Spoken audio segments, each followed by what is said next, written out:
Good afternoon. Now that we have one other member here, we have a quorum on the Subcommittee on Cybersecurity, Information Technology, and Government Innovation. We will come to order and welcome everyone. The ranking member is on her way over. Without objection, the chair may declare a recess at any time, and I recognize myself for the purpose of making an opening statement. And I am going to go a little longer than usual, so I apologize. Liberty begins with the right to close a door. A hidden camera kicks that door off its hinges. The Constitution's Fourth Amendment enshrines a reasonable expectation of privacy. Yet today, that freedom is violated by secret cameras and hidden devices to record women and girls with impunity. Freedom is not a theory. It is the right to breathe. It is the right to dress and undress, to sleep without someone's camera filming your naked body. The founders wrote liberty in parchment, but hidden cameras erase it in pixels. I speak not just as a lawmaker, but as a survivor. Starting on November 5th, 2023, I discovered my former fiancé, Patrick Bryant, had filmed women without their knowledge, without their permission, and without their consent. He filmed rape, too. He appeared to catalog his tapes and footage and images and photos in the way that he saved the files. And he stored these images, photos, and videos for years. This isn't just creepy, it's criminal, but only under weak state laws.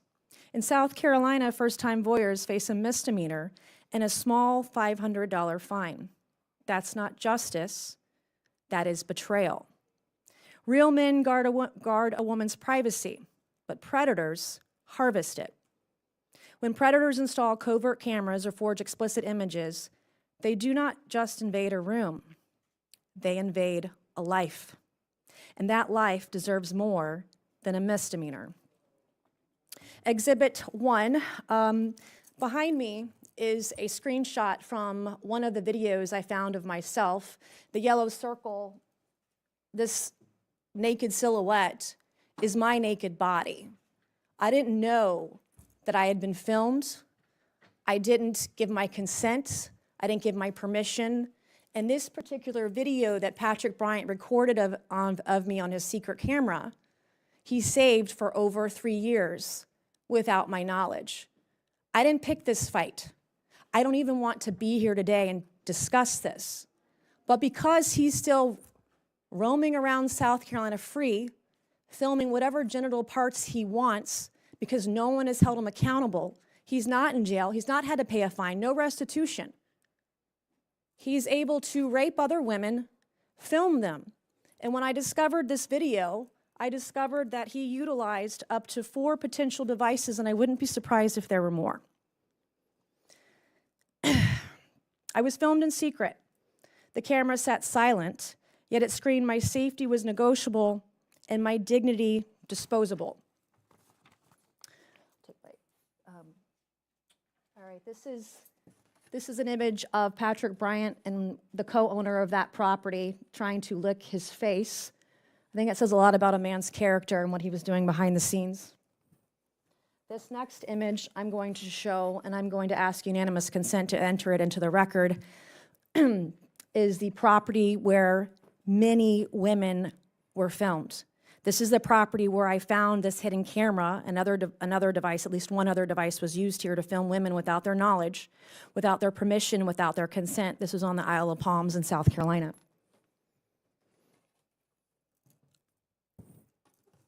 On this one particular camera that I was filmed on and other women were filmed on, I found that there were at least 10,633 videos just on this one recording device. I'm going to request unanimous consent to enter this into the record.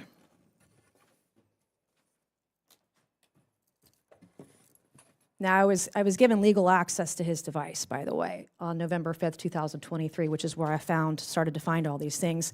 This is a screenshot that illustrates that in the hours and days after I was granted legal access to his phone, he used an app called Samsung Smart Switch Mobile to transfer files videos, photos, images off of his device and onto another device.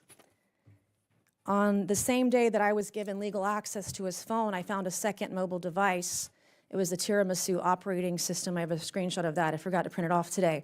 But I saw a second device hit our Wi-Fi. And then I see that there are files being transferred. Turns out, we believe there were terabytes and terabytes of videos and photos and images transferred off of this device and onto another. He would, weeks later, get a second mobile phone as well. All right. Patrick Bryant seemed to have certain fetishes of the women he cataloged. In the evidence I uncovered, there were some commonalities. So he like categorized it. He'd even have like a headshot of a woman. He'd have a headshot of a woman. I'll show you an example. He'd have a headshot of a woman,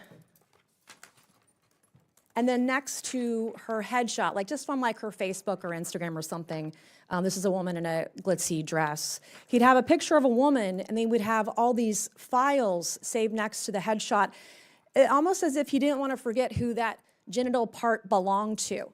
And so on this one particular camera that I was filmed on, I'm going to show you a series of photos of other women. I have blocked out the women's bodies to not identify them. This particular woman was changing. Her arms were spread out, but you could see her upper torso and the bottom of her torso from the front as she was changing on this, quote, camera. He saved that one for years. This next image is similar to the one of me behind me. This is another woman I was unable to identify, and we're keeping her covered up, but she was fully nude in front of this camera. He saved this video of this woman naked walking around for years.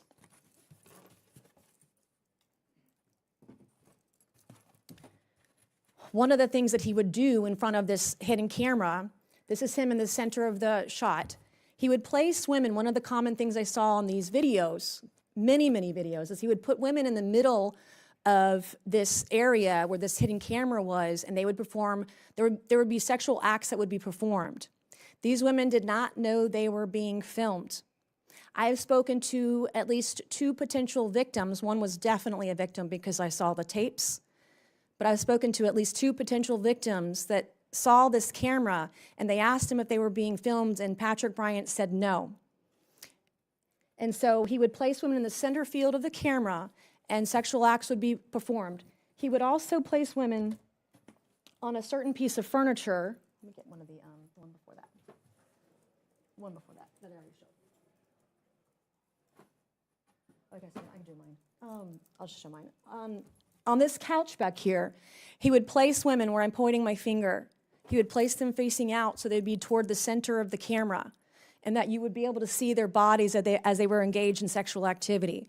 And he would save these videos for years.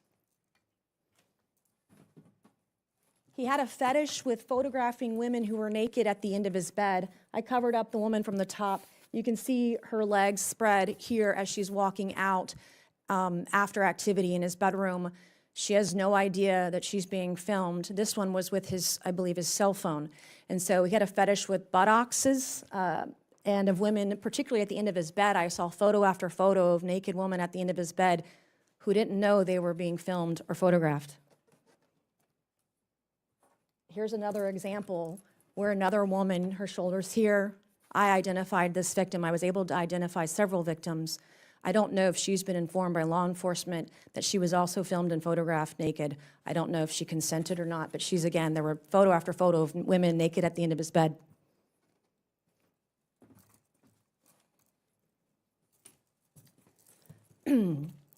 He had a habit of filming female employees or photographing them, and also the wife and or wives of male employees. This particular victim, it looks like she might be on a zip line. I also identified her. He had several images of her taken on an Olympus digital camera, and these are what I would describe as upskirt shots, and her genital area is exposed underneath. I was able to identify this victim based on a public post she had on Instagram, and so I've covered up what she's even wearing in this one. He kept these upskirt photos of this victim for almost 10 years. And he had several upskirt photos from this family vacation at Callaway Gardens almost a decade ago, June of 2015. Here's another one when she's completely spread eagle. And he took again, this isn't just another example from the same woman on the same trip, that he took of her vaginal area, her genital area, as she's on some sort of, I don't know, looks like maybe a zip line or something, I'm not sure. And he kept this image for almost a decade.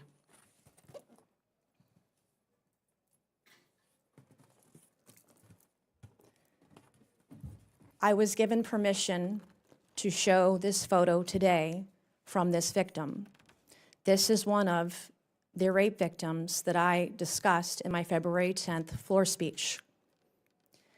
As you can tell, she's on the couch and she's unconscious, passed out, blacked out. I think she was roofied. We don't know. We never will know.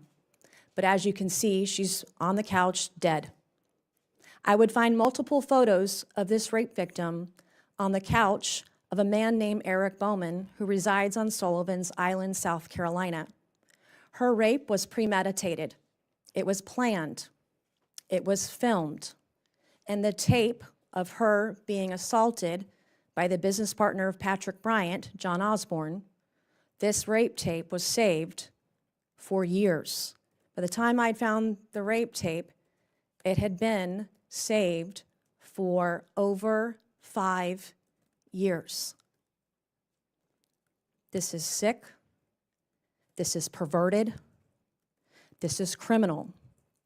And these men walk free today in South Carolina. I can't unsee the sexual assault and the rape of this young woman in the tape that I accidentally uncovered. These men should be behind bars. These weren't accidents. These were premeditated. They were planned, they were filmed, they were stored, meticulously organized, categorized, cataloged, private hidden folder. For years, none of us knew. None of us had any knowledge that we were filmed or photographed. Some women didn't know they'd been raped. At least one did not know she'd been raped. I was the one that told her. I would learn after finding these images and speaking to potential victims over the last year and a half, Patrick Bryant allegedly raped at least 3 women. See, there's a line historically between criminals that are, if you're a peeping Tom, then you graduate to voyeurism, then you graduate to rape, and then you graduate to violence. There have been studies about that kind of behavior. At least 2 potential victims told me they once saw one of his cameras and he denied he was recording. Turns out he was. We face an enemy that records and apologizes never. When I spoke up, Patrick Bryant didn't apologize. He retaliated. In fact, Patrick Bryant has started the process of suing his victims, myself included. So I'm going to enter into the record a couple of documents. The first document I have redacted, the names on this document, is from the law firm Saxton and Stump, from one of Patrick Bryant's companies. And in this letter, 3 of his victims are named. He's suing, in the process of going to sue, one of his rape victims. He's in the process of suing another one. This is a communication I got from his attorney that I'm going to ask unanimous consent for both of these preservation letters to be entered into the record that I received the other day, because he's going to sue me for doing the right thing. So I say, bring it on, brother, because there is no defamation in the truth. And if you're going to be the kind of moron and monster that sues his own victims, may God help you. I'm also going to ask unanimous consent to enter into the record the deed for the property where these women were filmed and who the owner is. I'm also going to request unanimous consent to enter into the record 2 short-term rental documents. One is a short-term rental license application dated back to 2017. And this predates, I believe, this camera. This is a known short-term rental where this camera was set up. This is the resort rental management agreement for this property where all these women were filmed. This document, I believe, goes back to 2018, May of 2018. As a short-term rental management company, I'm going to ask unanimous consent to enter that into the record. I'm also going to ask unanimous consent to enter this preservation letter into the record. I sent this to Patrick Bryant in November of 2023, saying that in state law in South Carolina, section 16-17-470, you are not allowed to record women in this way. And this is a preservation letter for him to preserve everything. Now, mind you, I know he got a new phone. I know he got a second device. I would be shocked if he still has his Android S22. Shocked if he still had it, but he got that letter early on. So let me be crystal clear. I won't be intimidated. I won't back down, not for myself, and absolutely not for any of the women he violated for years. Predators like Patrick Bryant don't ask permission, and neither should justice. A hidden camera does not erase liberty and doesn't deserve a slap on the wrist. Justice also doesn't crawl out of a plea deal. It arrives in a sentence that fits the crime and restores the victim. Justice shouldn't come in the form of real sentences, real fines, and real protection for victims. That's why I introduced the Sue Voyers Act, which creates a civil right of action for victims at the federal level. The Stop Voyeurs Act I also filed expands the narrow federal prohibition of video voyeurism. It's not against federal law to film women in this way, except for in certain maritime jurisdictions and tribal lands. As I mentioned earlier, South Carolina laws are a joke. They're very weak on this. Secret recordings thrive in the shadows. These bills drag them into broad daylight. Liberty is not theory. It's the right to undress in peace, to live unrecorded without being filmed while naked. Let's make sure the law reflects that truth. We need laws with teeth, we need survivors with standing, and we need to leave predators with nowhere left to hide. So today, I choose daylight. I invite every member of this House to step into that light with me, to pass these bills and to prove that in the digital age, liberty still lives where Americans stand, as our forefathers promised. I encourage other potential victims to come forward. Potential victims may contact South Carolina State Law Enforcement Division lead investigator directly. Her name is Haley Nelson. Her email is hnelson@sled.sc.gov, hnelson@sled.sc.gov. My office has a tip line that remains active for those who believe they may have been recorded, assaulted, or otherwise victimized by Patrick Bryant and any of his business partners. That number is 843-212-7048, 843-212-7048. I would run through a brick wall to protect women and girls in South Carolina. And to other potential victims, I want you to know I have your back, and I yield back. I will now recognize the ranking member for her opening statement. Thank you, Madam Chair. Before I begin, I want to take a moment to acknowledge the strength of women who come forward to share their experiences with abuse and violations of privacy.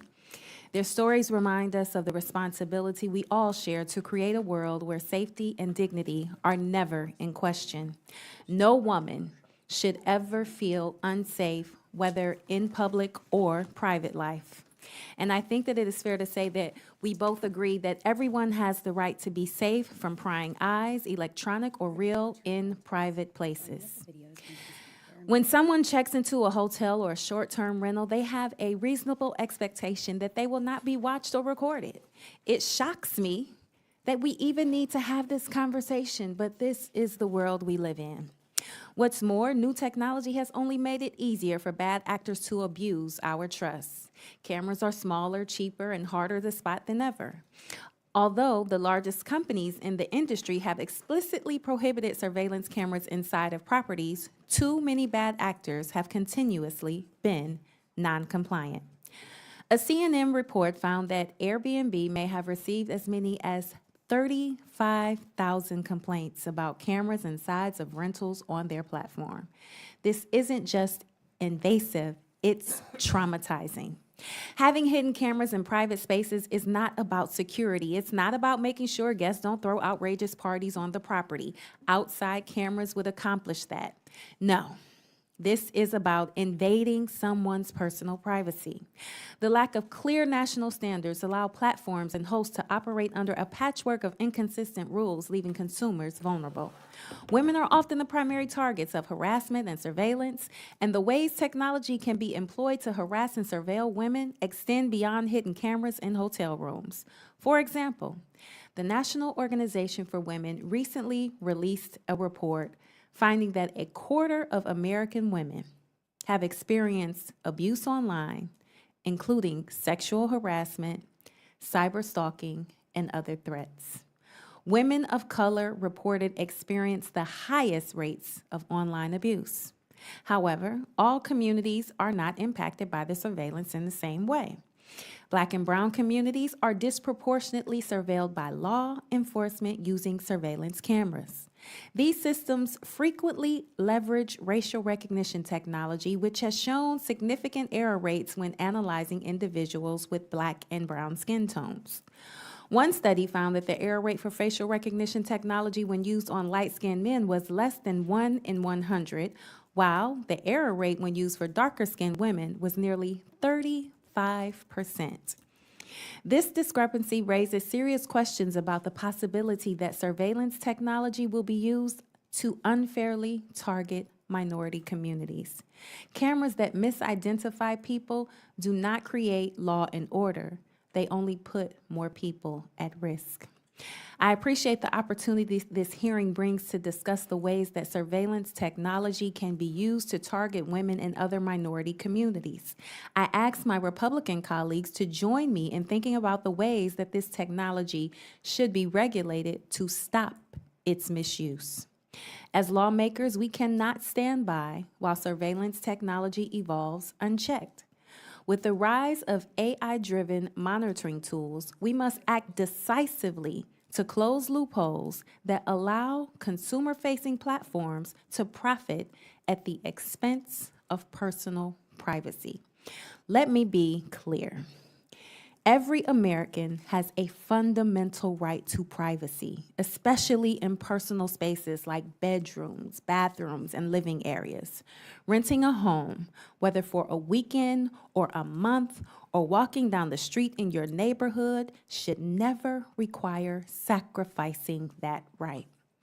Thank you, Chairwoman Mace, for raising these concerns about surveillance technology and women's safety and privacy.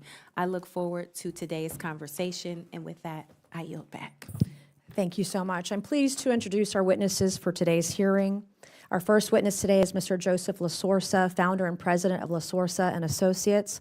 Our second witness is Ms. Laura Chadwick, president and chief executive officer of the Travel Technology Association. And our third witness today is Mr. Alan Butler, executive director and president of the Electronic Privacy Information Center. Welcome, everyone, and we're pleased to have you this afternoon. Pursuant to Committee Rule 9G, the witnesses, if you'll please stand and raise your right hands. Will you solemnly swear or affirm that the testimony you're about to give is the truth, the whole truth, but nothing but the truth to help you God? Let the record show that the witnesses all answered in the affirmative. We appreciate all of you for being here today. You may be seated. And we look forward to your testimony. Let me remind the witnesses that we have read your written statements and they will appear in full in the hearing record. Please limit your oral statements to 5 minutes. As a reminder, please press the button on the microphone in front of you so that is on and the members up here can hear you. When you begin to speak, the light in front of you will turn green. After 4 minutes, the light will turn yellow. When the red light comes on, your 5 minutes has expired, and we would ask you to please wrap up. I now recognize Mr. Lasorsa for his opening statement.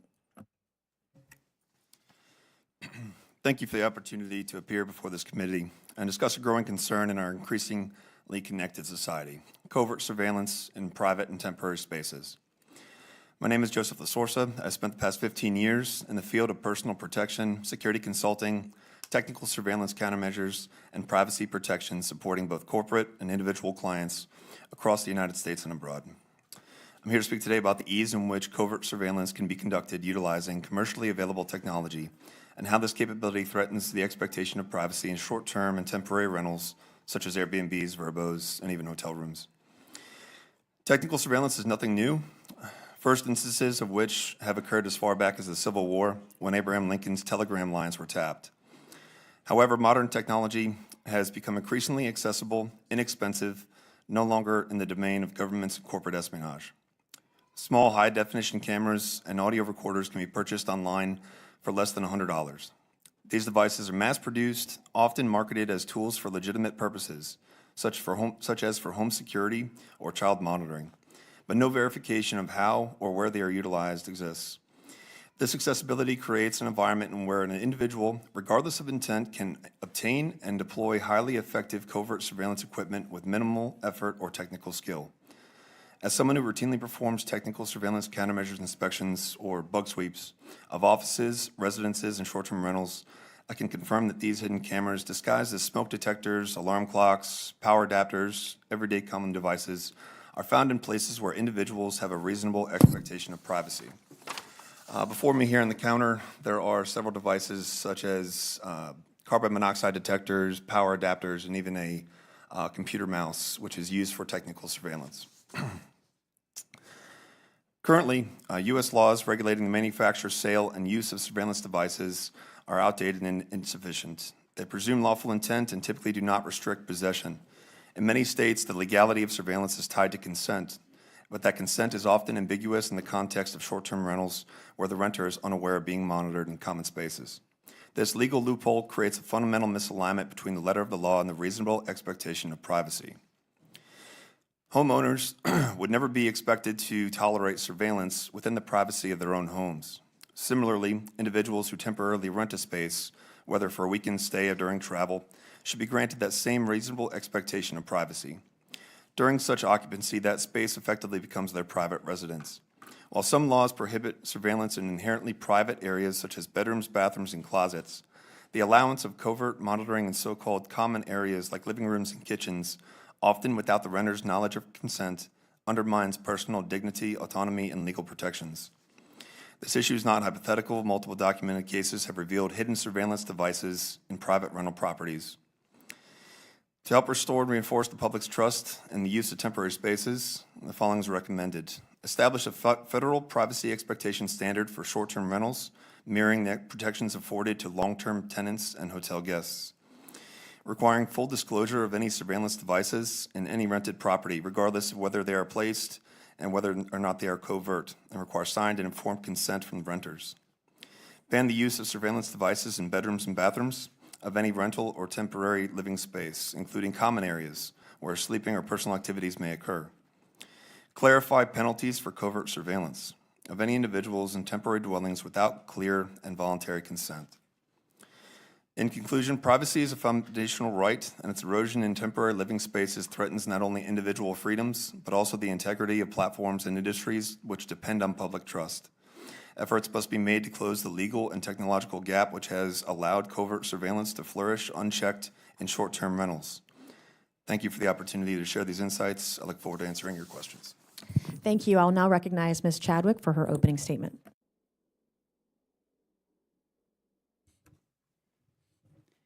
Thank you, Chairwoman Mace. I am so sorry that you had this experience in your life. The stories that you have shared of yours and of the other women are a nightmare. You are a survivor and you are brave, and I thank you as a woman for bringing this to light. Thank you. I didn't come for this fight. I didn't want it, but here we are. I'm going to fight for women and girls like hell. I'm going to fight like hell for them all across the country. So thank you for being here today. My name is Laura Chadwick, and I have served as President and CEO of the Travel Technology Association, known as TravelTech, since October 2022. TravelTech is the voice of the travel technology industry, advocating for public policies that promote transparency, competition, and consumer choice. For over 25 years, TravelTech has advocated for these values. Our members include online travel agents, meta search engines, short-term rental platforms, travel management companies, and global distribution systems, as well as early-stage travel tech startups. Many of our consumer-facing marketplace platforms that connect travel service suppliers with would-be travelers online, facilitating information sharing and e-commerce. Suppliers such as hotels, airlines, and short-term rental owner-operators choose to provide their listings on our members' platforms. Millions of consumers visit these sites to easily research travel options, compare, and book their travel. It is on our members' platforms where travel service providers directly compete, which in turn helps keep travel affordable for everyday Americans. It is important to note that TravelTech does not represent individual short-term rental owner-operators, travel agencies, or hotels. TravelTech is the trade association for the leading travel platforms in the United States.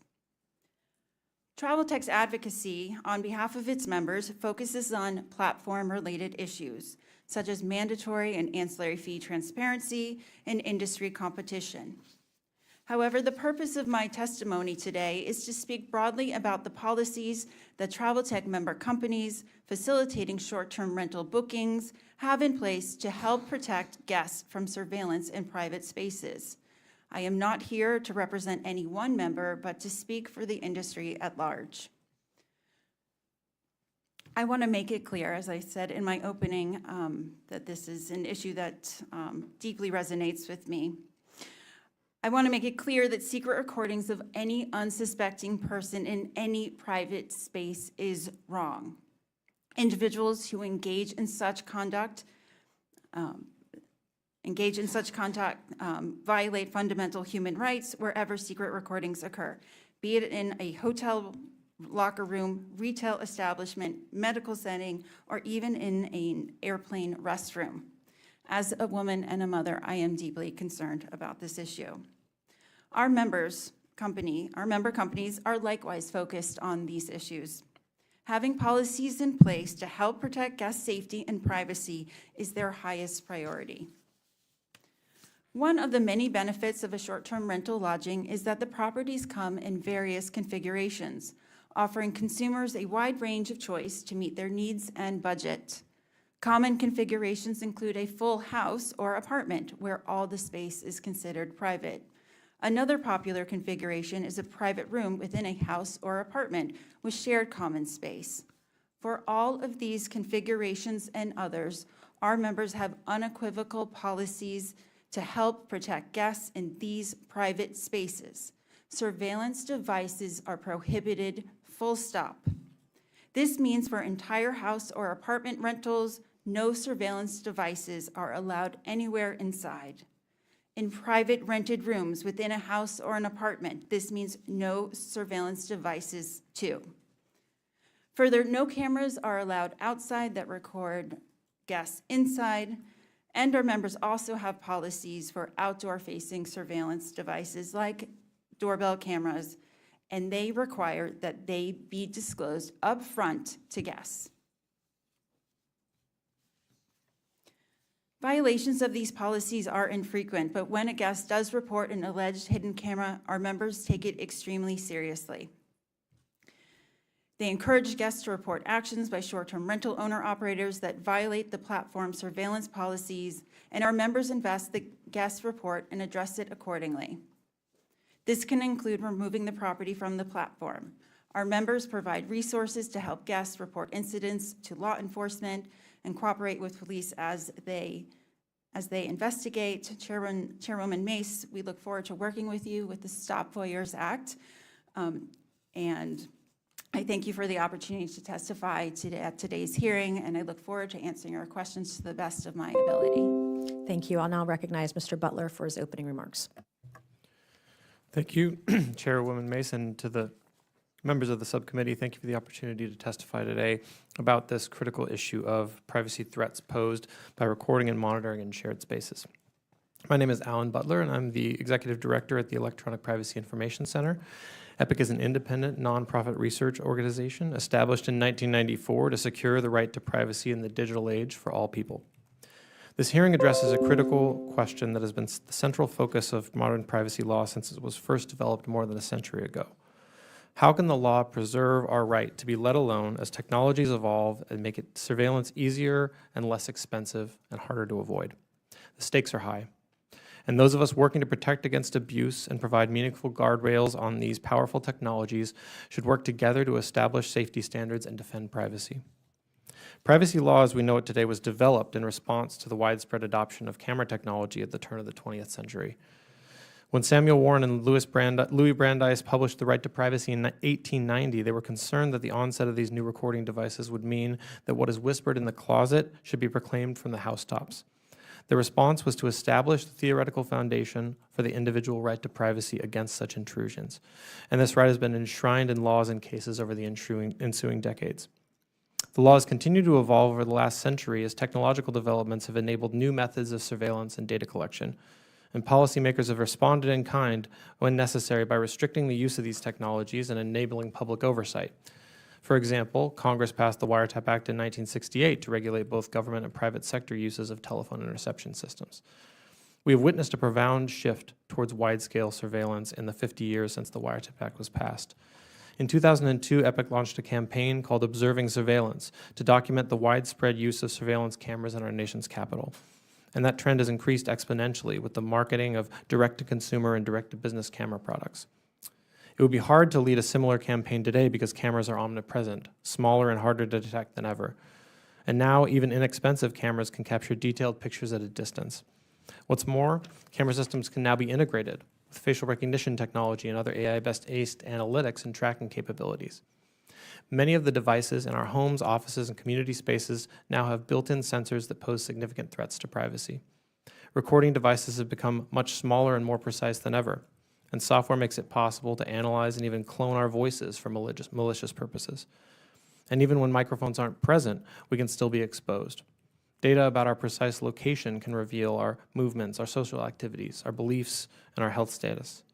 Location data is routinely generated by our cell phones and embedded sensors around us. The rapid expansion of cloud storage capacity has made storing thousands of hours of video, audio, and other sensor data trivial. So where in the past, a CCTV surveillance camera might have captured a relatively low-resolution image and stored it for a few days, now high-resolution images are stored for months or years. These developments have led to a significant loss of practical control over when and how images, recordings, and other information about our conversations and actions are being collected, and these capabilities have been used to malicious and abusive ends. It is unfortunately not surprising that those who seek to control, manipulate, and abuse others are ready and willing to use these technologies against their victims. It is important to raise awareness of these risks, but we should also demand that those who design these systems work to mitigate these harms. Thoughtful product design can help to prevent some of these harms, including by clearly indicating when a device is recording or by alerting a user that a tracking device is following them. But the law should also protect individuals against malicious users who could circumvent these protections. Today's laws do not adequately limit the collection, retention, and use of personal data collected by devices in public and shared spaces. The right to limit monitoring and tracking has been more limited in semi-public spaces than in private ones, and this is in part due to the interplay between privacy and speech rights, which limit our ability to penalize the dissemination of certain information. But substantial progress has been made in the last decade to combat the scourge of image-based sexual abuse and other related intimate privacy violations. Just this week, the Take It Down Act was signed into law, criminalizing the non-consensual distribution of intimate images at the federal level. The defense and preservation of privacy has always relied upon the intertwined efforts of lawmakers, technologists, advocates, and individuals. As new threats emerge, we have to work to adapt our standards to preserve privacy protections. And we find ourselves now in a period where the rapid expansion of pervasive computing has embedded tracking capabilities in our lived environment. This is a time for action to ensure that we as individuals do not fall victim to the eradication of privacy by the path of least resistance. We appreciate the opportunity to draw public attention to these issues and to assist the subcommittee in this inquiry. EPIC has focused in recent years on the need for strong data minimization standard to protect individuals against the risks of overcollection and authorized uses of their data. Thank you for the opportunity to testify today, and I look forward to your questions. Thank you. I'll now recognize Ms. Boebert for 5 minutes. Thank you, Madam Chair, and thank you so much for your testimony and for holding this hearing today. I truly hope that the efforts that you are putting forward not only bring justice to victims and yourself, but also protect women in the future. So thank you. Thank you. Thank you to our witnesses who are here as well. Mr. Lasora, would you agree that most Americans expect privacy when they rent a home or stay at an Airbnb or in a hotel? Yes. And are cheap consumer-grade surveillance tools now small and advanced enough to avoid detection without specialized equipment? not only small enough to avoid detection, but they also just hide in plain sight. So like the devices you see here, people just don't think to look there. I would like for you to explain some of the devices that you brought with you today, if you don't mind. Sure. So cameras can be so small, and that if they're powered, that is, batteries can have to still be fairly large. But the cameras, if they're powered, can be very, very, very small. So they can be hidden in almost anything. So such as the picture up there, it looks like it's almost mounted high like a smoke detector or something like that. That's very common, hidden in smoke detectors, exit signs, and other things. These devices here, this one's hidden in a carbon monoxide detector, several chargers, and a computer mouse. So those devices, people don't think to look there. So even if they had tools or anything else, they typically wouldn't look there, if that makes sense. And are common bug detectors effective in finding these devices? For commercially grade equipment, they are. However, it takes a little bit of skill to do it right. Almost everything nowadays has some type of transmission, some type of Bluetooth connectivity. So there's a lot of false positives. So if you don't know exactly what you're looking for, it's kind of a needle in a stack of needles nowadays with smart homes. Understood. Thank you. Ms. Chadwick, when your platform catches a host secretly recording guests, do you immediately ban that host and notify the guests who were spied on? When that occurs, when the guest reports it to our member platforms, our members provide immediate assistance to the guest. Individual investigations are determined on a case-by-case basis. As Mr. LaSorsa just said, there are potential for false positives. And so, as I said, those Have there been true positives and have those hosts been banned? Or if there were to be one? I am not able to speak to individual company policies or procedures or about particular incidences, but what I can tell you is that our members take these reports very seriously and immediately provide resources to guests to contact law enforcement. So, I mean, I guess we're not going to get an answer if anyone has ever been banned, but let's say hypothetically, to not expose those who are on your platform, hypothetically, if it was a true positive and law enforcement were involved, would you ban that host? I believe that is certainly an option. It's an option, yes, but would you ban them from your platform if that were? I can't speak to how each individual company would do it. Okay. But as I believe I said in my testimony, that does include banning from the platform. Okay. Mr. Butler, are certain demographics, particularly women and girls, more likely to be targeted by covert surveillance in these environments?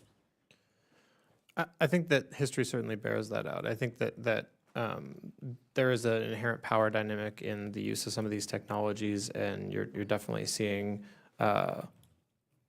certain populations targeted more than others, especially for intimate privacy violations and image-based sexual abuse. Thank you, Mr. Butler. And one last question, Mr. LaSorsa. Do you believe that our current laws are effective enough to protect people from being secretly recorded in semi-private even areas? And if not, what suggestions would you make to strengthen that law and further enforce them?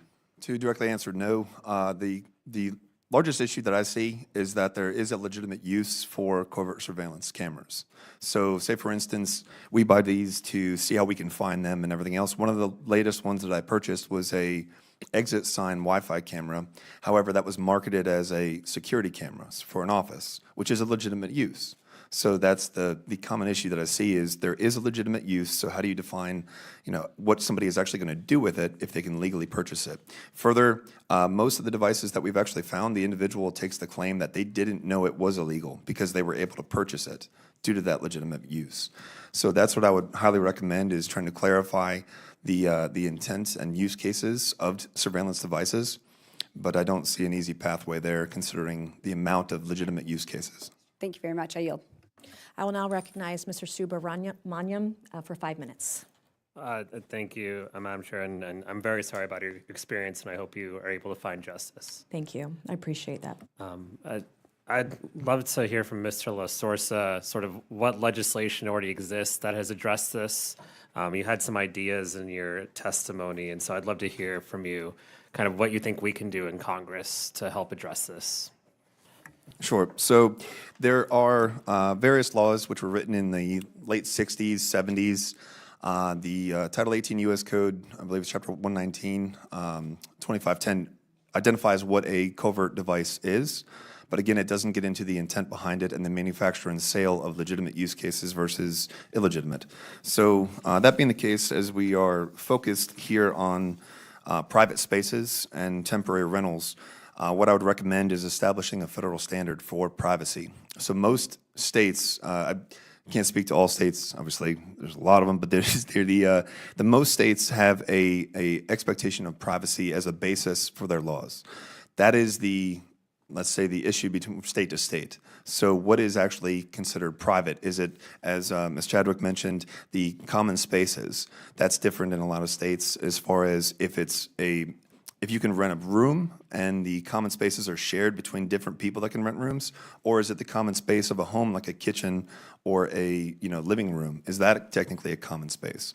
So that federal standard, I think, should be worked towards establishing a federal standard for privacy. How does one define a private area? Because if in a situation where someone's taking a victim to the living room, knowing that that might not be a private area and they can surveil there, how do you kind of address that?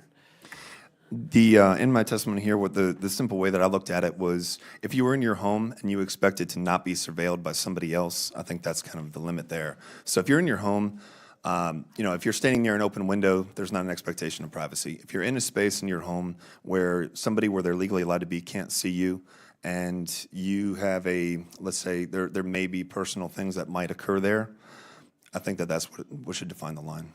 And then this is for anyone. How can someone protect themselves right now? You mentioned earlier there's devices, but it's very difficult to use them. Like, what can people do right now to protect themselves and ensure that whether or not they're being surveilled?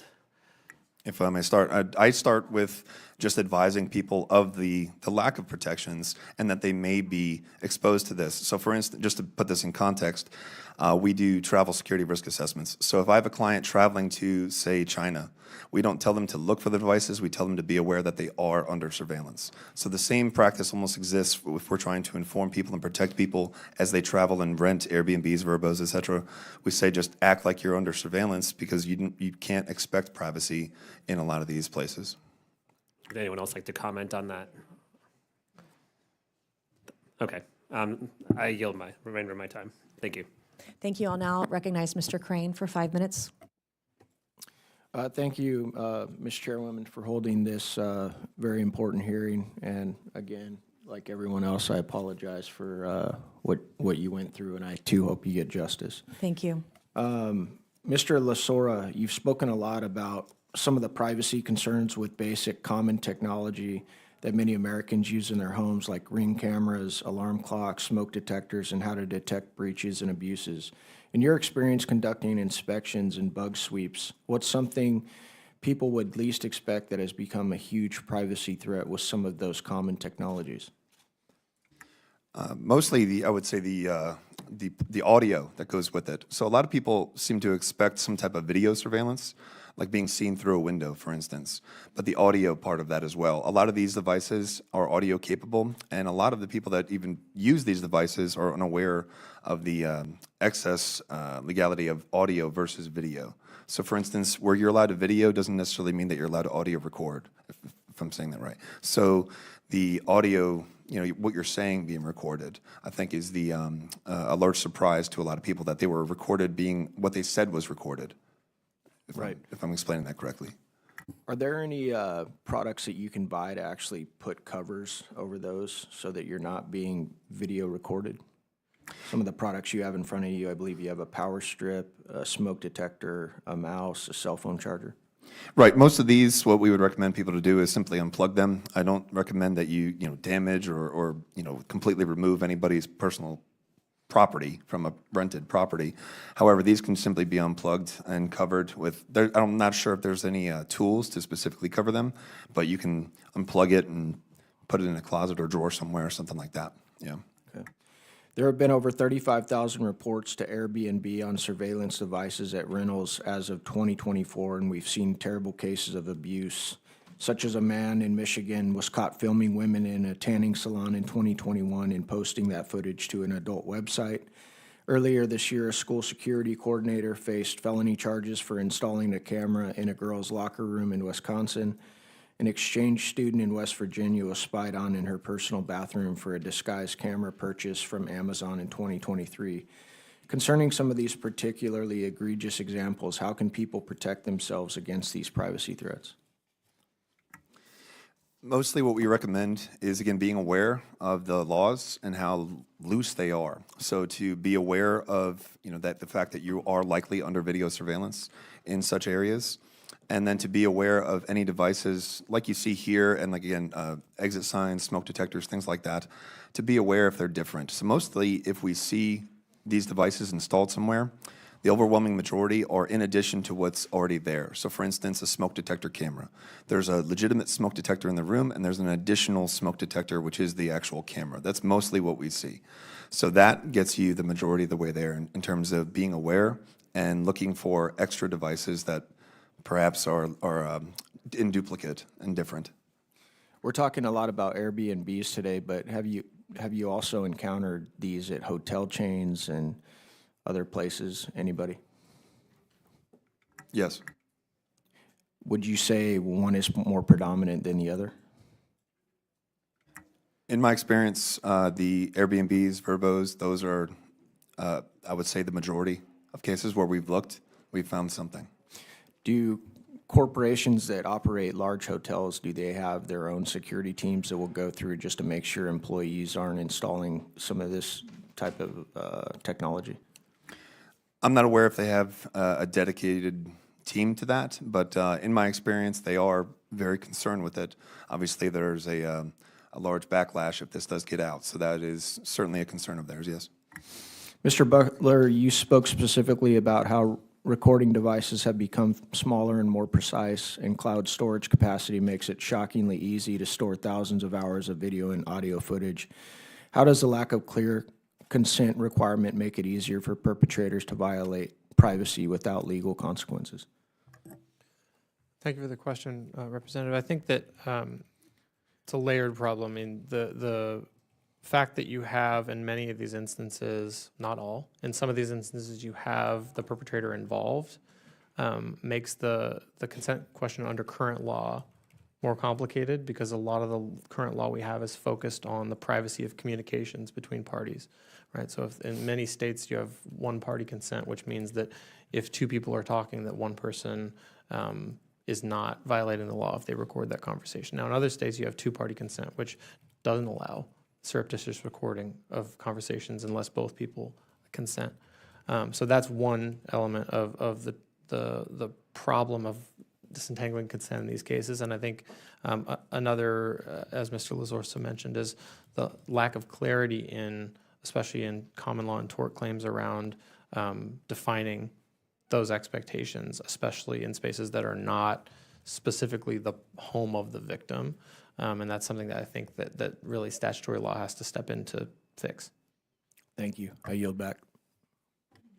Thank you, and I will now recognize myself for 5 minutes. Mr. LaSorsa, can you show us some of those hidden camera devices that you brought with you today? Can you just show them? Yes, ma'am. So this is a Wi-Fi camera with audio as well, as we spoke about with Mr. Crane. So this has a microphone and camera in it, so you can place this. You have a mouse, too? Yeah, computer mouse. That one's actually a cell phone inside of it. So this is actually an audio recorder that you would simply call it. And you got a little black thing you plug into the wall? You do, like yes, a and that way it's charger? permanently powered. So, this one. This one is a typical cell phone charger, but it has a Wi-Fi camera in it. And the last one, the big white one? It's a power strip with a camera and audio recorder in it. Would you mind bringing me that up here physically? This one here? Yep, the white one, the big one with the outlet plug? The outlet plug, yeah. I want to take a look at it.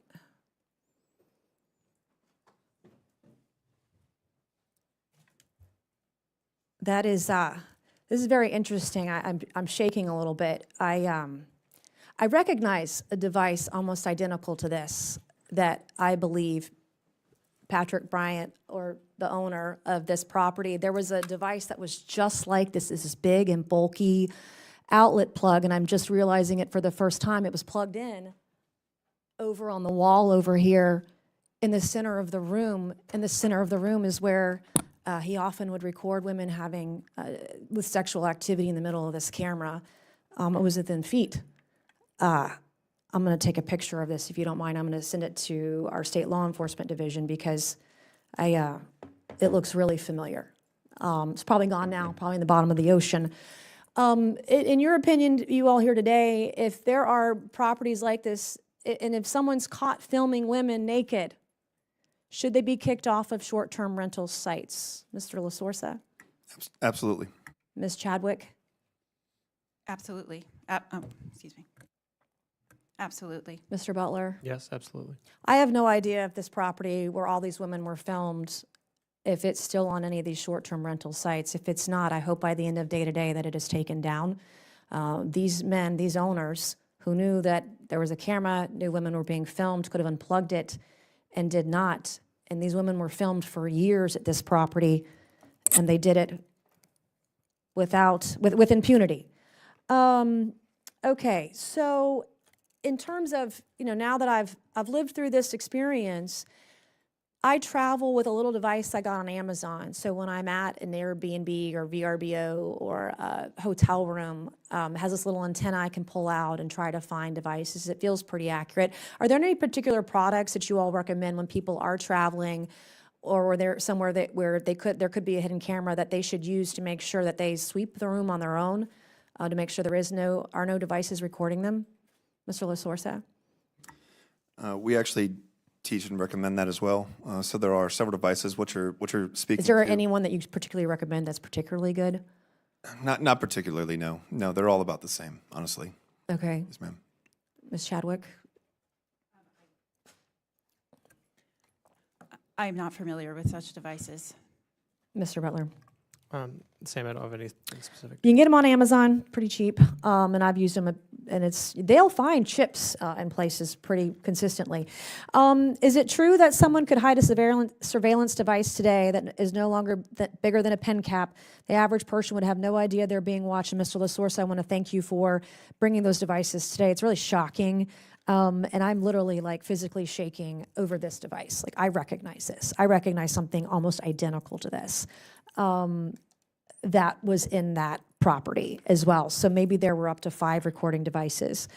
Platforms claim they ban unauthorized surveillance, but how do we enforce this, Ms. Chadwick? How do we enforce surveillance in short-term rentals?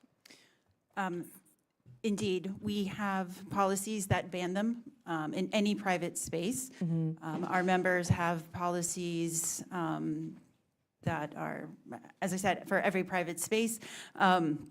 And we also believe, as you, in your proposed legislation, that we should raise the consequences for such behavior with the hopes of deterring any such behavior. Can owners of properties where they have private cameras, like in this one, can they get back on to these apps, these short-term rental sites, once they remove the camera? Is there an appeal process? I cannot speak about our Okay. members' particular policies and Okay. how they evaluate situations on a case-by-case basis. Gotcha. Okay, I want to thank all of our witnesses for being here today. My 5 minutes is up. And in brief, Mr. Subramaniam, I want to say thank you for sticking around with us today. This is, when there are cameras recording people without their knowledge, without their permission, without their consent, particularly when they're fully unclothed, undressed, doing private things, it's not just about a little chip, a little camera, a little video, a little device. It's life-changing. The women that I have talked to and identified who are victims of this man and men, they're never going to be the same, ever. And they still don't have justice. In the state of South Carolina, our laws are $500 for a misdemeanor for this. I'm an elected official. I was elected when I was filmed here. What the hell was he doing or going to do? Was it for blackmail? Was it to intimidate me? Was it to hold it over my head? to do something. I have no idea what he was going to do with these. I do know he also had access to the dark web based on one of the apps that he had on his devices. I don't know if these videos were sold online on the dark web. I don't know if they were showed to friends. I don't know if they were sent around at cocktail parties with his business partners. I have no idea who's seen this. But what I do know in this particular video and videos of other women, that one of me was saved for over 3 years. I had no effing idea. I have evidence today. I have upskirt shots of the wife of a male employee and her genital area that he took from beneath her. He saved those images for almost 10 years. He categorized these videos, these photos, these images based on who the woman was, her headshot, and then all of her body parts and genital area photos and videos he had. He then put them next to her headshot. He had certain fetishes. He liked to photograph and video the buttocks.